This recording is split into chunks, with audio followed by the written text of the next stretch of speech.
Hi friends, assalamu alaikum. Welcome to 90s Kids Food Stage channel. இன்னைக்கு நம்ம என்ன பார்க்க போறோம்னா குக் வித் கோமாளில vjvishal வந்து இம்யூனிட்டி பேண்ட் வின் பண்ண ஒரு சூப்பரான ரெசிபி தாங்க. இந்த மாதிரி பல குக் வித் கோமாளி ரெசிபிஸ் நீங்க பார்க்கணும்னு ஆசைப்பட்டீங்கன்னா மறக்காம என்னோட சேனலை சப்ஸ்கிரைப் பண்ணுங்க. கூட இருக்க பெல் ஐகானை கிளிக் பண்ணாம மறந்துடாதீங்க. வாங்க வீடியோக்குள்ள போலாம். ஃபர்ஸ்ட் வந்து நான் 2 உருளைக்கிழங்கு வந்து இந்த மாதிரி சீவி வச்சிருக்கேன். அதே மாதிரி 4 உருளைக்கிழங்கு வந்து வேக வச்சு எடுத்து வச்சிருக்கேன். ஃபர்ஸ்ட் நம்ம இந்த சீவன உருளைக்கிழங்கு வந்து நல்லா தண்ணி ஊத்தி வாஷ் பண்ணிக்கலாம். வாஷ் பண்ணிட்டு இந்த மாதிரி ஒரு வடிகட்டியில் வச்சு அந்த தண்ணி எல்லாம் நல்லா வடிகட்டி எடுத்துக்கலாம். நிறைய கொஞ்சம் கூட தண்ணி இல்லாமல் நல்லா வடிகட்டி எடுத்துக்கோங்க. நெக்ஸ்ட் வந்து அதை வந்து ஒரு பவுலுக்கு மாற்றிக்கலாம். இப்போ தேவையான அளவுக்கு நான் வந்து சால்ட் ஆட் பண்ணியிருக்கிறேன். நெக்ஸ்ட் வந்து 1 டீஸ்பூன் அளவுக்கு வந்து நான் பெப்பர் தூள் ஆட் பண்ணிக்கிறேன். நெக்ஸ்ட்டு 1/4 டீஸ்பூன் அளவுக்கு வந்து நான் வந்து மஞ்சத்தூள் ஆட் பண்ணியிருக்கிறேன். அதுக்கப்புறம் காரத்துக்கு தகுந்த அளவுக்கு உப்பு ஆட் பண்ணிக்கோங்க. நெக்ஸ்ட்டு கரம் மசாலா ஆட் பண்ணிக்கோங்க. இதை ஆட் பண்ணக்கப்புறம் அந்த ஈரப்பசை வந்து போகிறதுக்காக நான் வந்து கார்ன்ஃப்ளவர் பவுடர் வந்து 2 டேபிள் ஸ்பூன் ஆட் பண்ணியிருக்கிறேன். இது எல்லாத்தையும் ஆட் பண்ணிட்டு நல்லா மிக்ஸ் பண்ணிக்கோங்க. இப்போ வந்து நம்ம வந்து ஒரு வடை தட்டில் ஸ்டேஜுக்கு வர அளவுக்கு மிக்ஸ் பண்ணிக்கலாம். இதில் வந்து ஒரு அரை வெங்காயத்தை வந்து நான் குட்டி குட்டியாக கட் பண்ணி வச்சுக்கிறேன். அதையும் இது கூட ஆட் பண்ணிக்கிறேன். ஆட் பண்ணி நல்லா மிக்ஸ் பண்ணிக்கோங்க. இப்போ நீங்கள் தட்டி பார்த்தீங்க அப்படின்னோம்னா ஒரு வடை தட்டில் அளவுக்கு நீங்கள் வந்துச்சுன்னா அப்படின்னோம்னா கரெக்டாக இருக்கும். நெக்ஸ்ட்டு தவாவில் வந்து ஆயில் ஆட் பண்ணி ஆயில் ஹீட் ஆனோன்னே நம்ம பண்ணி வச்சுக்க அந்த உருளைக்கிழங்கு மிக்ஸ் வந்து அதில் போட்டு நல்லா வந்து ஒரு செமி குக் பண்ணி செமி ஃப்ரை பண்ணி நம்ம எடுத்துக்க போகிறோம்.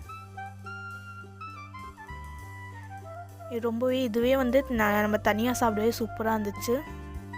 நெக்ஸ்ட் வந்து நம்ம வேக வச்சுக்க உருளைக்கிழங்கு வந்து இதே மாதிரி நான் அந்த வடிகட்டியில் போட்டு நல்லா வந்து ப்ரெஸ் பண்ணிட்டோம் அப்படின்னோம்னா பின்னாடி நமக்கு வந்து ஒரு க்ரீமி இதுக்கு வரும். ஸோ அந்த க்ரீமி ஸ்டேஜுக்கு வந்தோடனே நம்ம அதை எடுத்து அதில் வந்து தேவையான அளவுக்கு நம்ம உப்பு ஆட் பண்ணிக்கலாம். நெக்ஸ்ட்டு வந்து கொஞ்சமாக வந்து நான் பெப்பர் தூள் ஆட் பண்ணிக்கிறேன்.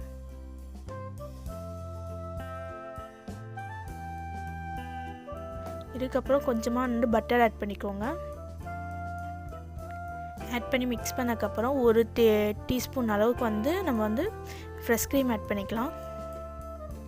இது எல்லாமே ஆட் பண்ணி நல்லா மிக்ஸ் பண்ணிக்கோங்க. இது ரொம்பவே சூப்பராக இருக்கும். இது வந்து வெறும் வாயில் நம்ம சாப்பிட்றதுக்கு நல்லாயிருக்கும். கொஞ்சம் டயட்டில் இருக்கிறவங்களாம் வந்து இதை வந்து ட்ரை பண்ணிங்கன்னா ரொம்பவே சூப்பராக இருக்கும். அதுக்கடுத்து ஒரு தவாவில் வந்து நான் கொஞ்சமாக பூண்டு வந்து கட் பண்ணி வச்சுக்கிறேன். அதையும் இன்னொரு அரை வெங்காயத்தை வந்து கட் பண்ணி வச்சுக்கிறேன். அதையும் நான் ஆட் பண்ணிக்கிறேன். இது வந்து மஷ்ரூம் சாஸ் செய்கிறதுக்காக நம்ம ஆட் பண்ணிக்கலாம்.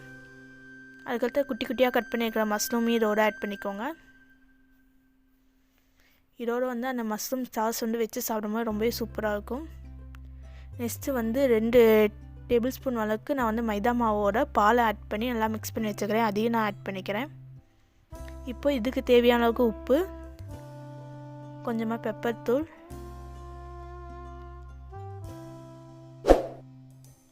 நெக்ஸ்ட் வந்து கொஞ்சம் பட்டர் ஆட் பண்ணிக்கோங்க. இப்போ இதில் வந்து 2 டேபிள் ஸ்பூன் அளவுக்கு வந்து ஃப்ரெஷ் க்ரீம் ஆட் பண்ணிக்கோங்க.